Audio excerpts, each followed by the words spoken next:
because when Homo sapiens emerged, other human species were still alive. I'm talking about 300,000 years ago.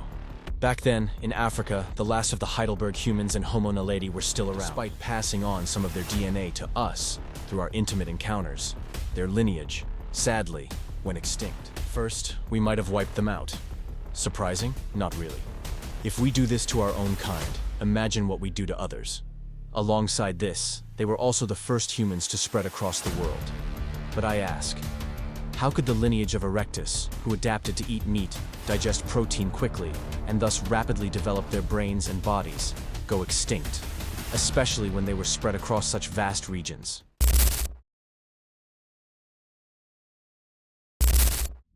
We are Homo sapiens, modern humans. Throughout our millennia-long journey, we painted on walls, crafted sculptures, and invented the wheel. We split the atom and then hurled it at each other. But have you noticed? We did it all on our own. Because we are alone.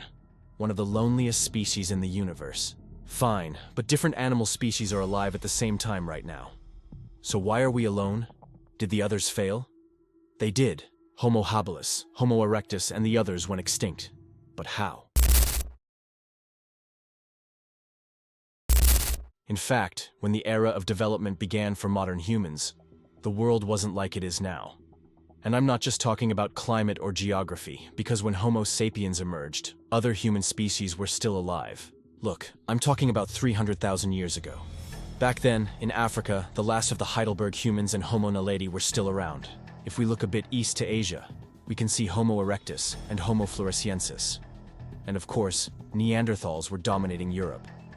But somehow, 40,000 years ago, we were left all alone in the world. Really? How did they disappear? Let's dive into the details to find the answer, and start with Neanderthals. Neanderthals were very similar to humans. They just had more prominent brows and more protruding facial features. They were also shorter and stockier than us. But their brain size was almost identical to ours. In fact, this human species was similar to us in terms of productivity too. For example, they designed and made various items like clothing and axes for daily life and hunting. But here's something that'll surprise you even more. We have evidence suggesting they might have had symbolic thinking abilities, just like us, because they not only buried their dead, but also likely used certain objects in burial rituals. In fact, according to recent studies, they probably created the oldest known cave paintings. Yet, even though their works have survived to this day, and despite passing on some of their DNA to us through our intimate encounters, their lineage, sadly, went extinct. Let me first note that the common view is they disappeared around 40,000 years ago. But some studies bring this timeline down to 24,000 years. This uncertainty in timing also applies to the reasons behind their extinction. First, we might have wiped them out. Surprising? Not really. If we do this to our own kind, imagine what we do to others. One possible scenario is that, due to natural disasters or other factors, competition for resources arose between the two human species, potentially leading to a brutal war. Alternatively, it might not have been direct warfare. When Homo sapiens left Africa and encountered Neanderthals, we could have transmitted a disease to them that they had no immunity against. Because first and foremost, Homo sapiens migrating from Africa could have been carriers of tropical diseases. This would have posed a major threat to Eurasian Neanderthals in the past. Infectious diseases could directly cause a catastrophic end or gradually weaken a species' hunter-gatherer traits, leading to their slow disappearance. Of course, their extinction might not have been so dramatic. For instance, from scattered small fossil remains across vast regions, we can tell that Neanderthals lived in small groups. So, Homo sapiens could have outnumbered them, gradually reducing their population. But I'm not just talking about numerical superiority here. Based on brain anatomy, modern humans were likely superior to Neanderthals in certain traits like creativity, analytical thinking, and tool use. Our division of labor within social structures was probably better as well. Thus, over a span of thousands of years, our numerical and cognitive superiority likely caused a significant decline in the reproductive success of Neanderthals. Additionally, around 40,000 years ago, evidence of a climate crisis with extreme cold was found in the regions where Neanderthals lived, which likely played a key role. In fact, all the events I've mentioned so far are supported by evidence. So, we could say that all of these factors contributed to some extent to the extinction of Neanderthals. Alright, let's set Neanderthals aside and go further back. Let's look at Homo floresiensis, or in other words, the Flores people. In Indonesia 50,000 years ago. We only recently discovered this species in 2003, but it's a bit of an odd one. At first, there was debate about whether it was a human with Down syndrome. With their roughly 1 meter height and large feet, they're likened to the hobbits from The Lord of the Rings. Since this species was only recently discovered, debates are still ongoing, but we might have driven them to extinction too, because they vanished around the time we set foot on their lands. Naturally, that makes us the prime suspects. Additionally, another significance of the Flores people is that we found their bones on islands. So, scientists used this as a starting point to conduct further research on the existence of other species that lived on islands around the world. Those studies bore their first fruit in 2007, with the discovery of Homo luzonensis remains in the North Luzon region of the Philippines. Initially, right after the first remains were found, it was thought that this species wasn't new and belonged to modern humans. But later, with the discovery of new remains, it became clear that this was a new human species. However, we still don't have enough evidence to fully describe their physical characteristics or any proof of how they went extinct. So, I can only say that their lineage might have gone extinct between 50,000 and 67,000 years ago. Now, let's go back 100,000 years and take a look at Homo erectus, also known as the upright human. They can be traced back to 2 million years ago. In other words, when it comes to survival, they were the masters. Also, as their name suggests, as far as we know, this species was the first hominid to stand fully upright. Alongside this, they were also the first humans to spread across the world.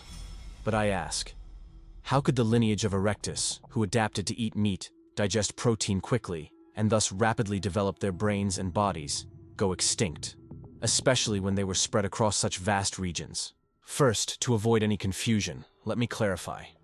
We say they spread across the world, but we don't mean they stayed in all those regions for 1.5 million or 2 million years. For now, we only have fossils from different regions, some corresponding to different periods and some to the same periods. Their last members lived in Java and Indonesia, and strangely, we generally think they went extinct due to laziness and conservatism. The prevailing view is that this species fell victim to climate change. However, according to some archaeological excavations, these upright humans didn't show much willingness to adapt to their environment. For example, even during periods when the climate and geography changed, they continued using the same tools and doing the same things. Also, standing upright has plenty of advantages, yes, but it also made them, to some extent, easily noticeable targets. I guess the last thing a lazy human would want is to be an obvious target. But on the other hand, there are also views suggesting that their laziness encouraged this species to adopt a gender-based division of labor and a domestic lifestyle. By the way, I forgot to mention something. There's no such thing as first in evolution. No first human, no first modern human, nothing like that. This is a process driven by evolutionary mechanisms, and the dates I've given are both rough estimates and subject to change with new discoveries. So, I'm not saying the first Homo was born at this time, or anything like that. In fact, I think one of the best examples to highlight the point I'm trying to make is Homo heidelbergensis, because most researchers consider Heidelberg humans to be our ancestors. In other words, it's believed that sapiens evolved from this species in Africa. But we say that Heidelberg humans, the first human species to live in cold environments and hunt large animals, went extinct between 300,000 and 200,000 years ago. Yet, in the introduction, I pinned the dawn of sapiens to 300,000 years ago. I even mentioned that Heidelberg humans were around back then. Moreover, it's a widely held view that the European members of this species evolved into Neanderthals, although new discoveries have shown that there wasn't such a clean transition from Heidelberg humans to the other two species. My only goal right now is to introduce the Homo species outside of us, so I won't dive into the debates. Just know that we say this evolved from that, or that from something else. But things often aren't that simple or straightforward. Anyway, let's return to our topic and examine the small humans of South Africa, whose lineage we estimate went extinct around 200,000 years ago, namely Homo naledi.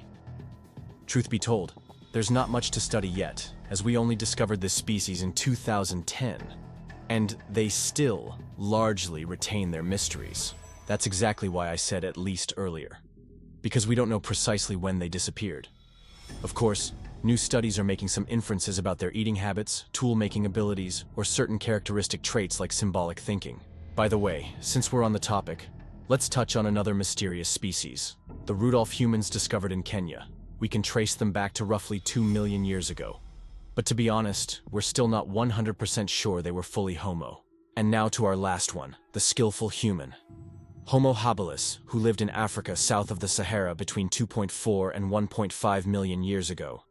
They're called skillful because the oldest known stone tools belong to them.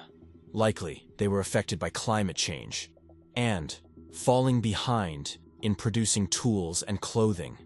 Couldn't adapt to the changing climate and geography, leading to their extinction. As we slowly approach the end of the video, let me remind you again.